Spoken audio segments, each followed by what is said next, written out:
Hello friends, मैं अपने YouTube channel bio brain master में आपका स्वागत करती हूँ। जो कठिन शब्द का सीरीज चल रहा है उसमें आज एक नया टॉपिक लाई हूँ जिसके बारे में हम चर्चा करेंगे। जो कठिन शब्द है उसका ये 10वां वीडियो है। 9 वीडियो ऑलरेडी पहले से अपलोड किए जा चुके हैं। तो स्टार्ट करते हैं फ्रेंड्स। आज का जो टॉपिक है वो है भ्रूणी परिवर्धन या एम्ब्रॉयनिक डेवलपमेंट। तो जानते हैं क्या है भ्रूणी परिवर्धन या एम्ब्रॉयनिक डेवलपमेंट। ब्लास्टुला अवस्था के पश्चात जननकी स्तरों के निर्माण की प्रक्रिया गैस्ट्रुलेशन कहलाती है। यानी कि ब्लास्टुला अवस्था के बाद जो जनन स्तर का क्या होता है, निर्माण होता है, यह प्रक्रिया क्या कहलाता है, गैस्ट्रुलेशन कहलाता है।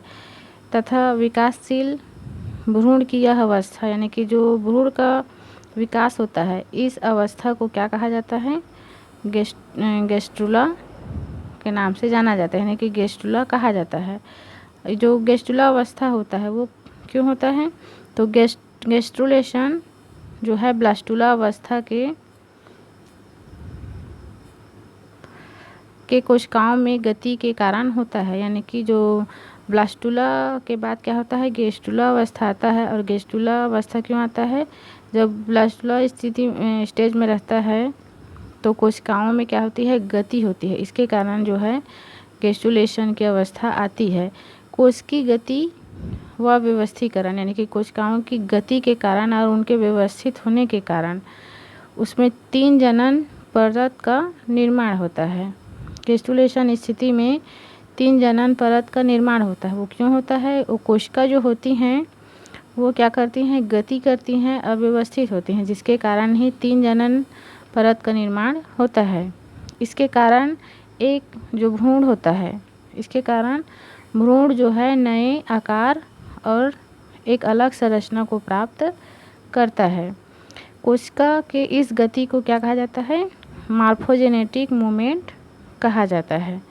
क्योंकि इस अवस्था में क्या होता है, जो भ्रूण होता है उसका जो है जो अंग है, इंटरनल कहा जाए या आउटर कहा जाए, इसी अवस्था में बनना स्टार्ट होता है।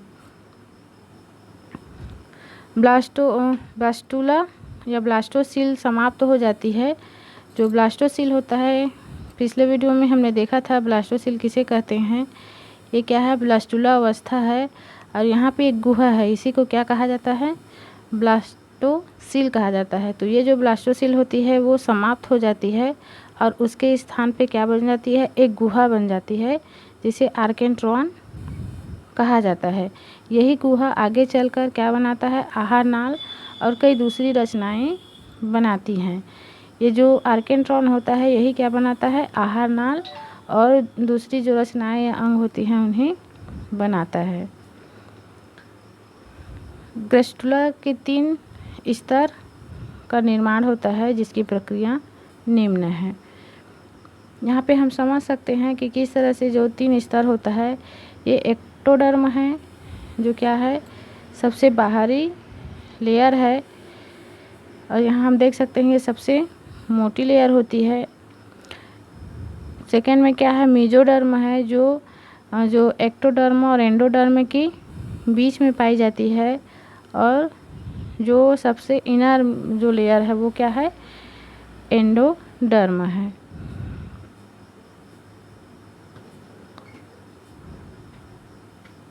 देखते हैं फॉर्मेशन ऑफ एंडोडर्म।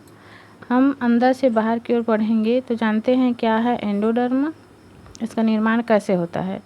तो एंडोडर्म के निर्माण के समय भ्रूण के आंतरिक कोशिका समूह या पिंड, इनर सेल मास की जो कोशिकाएं होती हैं अलग होकर ब्लास्टोसिल से विस्तारित हो जाती हैं। यानी कि अलग हो जाती हैं और फैल जाती हैं तथा प्रथम एंडोडर्म कोशिकाओं का निर्माण करती हैं। यानी कि जो प्रथम कहा जाए या एंडोडर्म का पहला जो पार्ट होता है उसका क्या करती हैं, ये कोशिकाएं निर्माण करती हैं। ये कोशिकाएं तेज़ी से संख्या में वृद्धि करके ब्लास्टोसिस्ट के बाहरी परत के नीचे द्वितीयक परत बनाती हैं।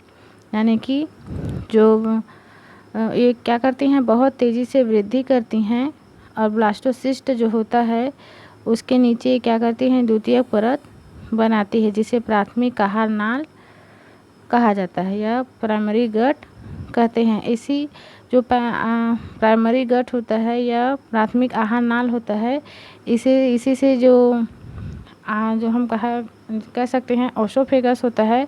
ओसोफेगस या माउथ से लेके एनस तक का जो नली होता है या जो पाचन अंग होता है, वो सारा कुछ जो है इसी जो लेयर होता है या जो एंडोडर्म होता है इसी से बनता है।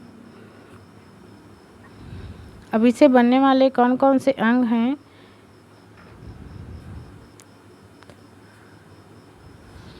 एंडोडर्म की कोशिकाएं प्रारंभ में विभाजित होकर गट सेल्स, एपिथेलियल ग्लैंड्स तथा प्राथमिक जनन कोशिकाओं में विभेदित होती हैं।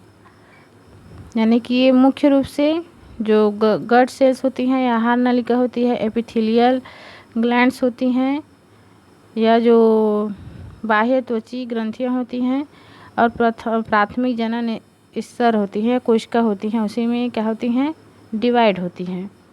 उसके बाद जो है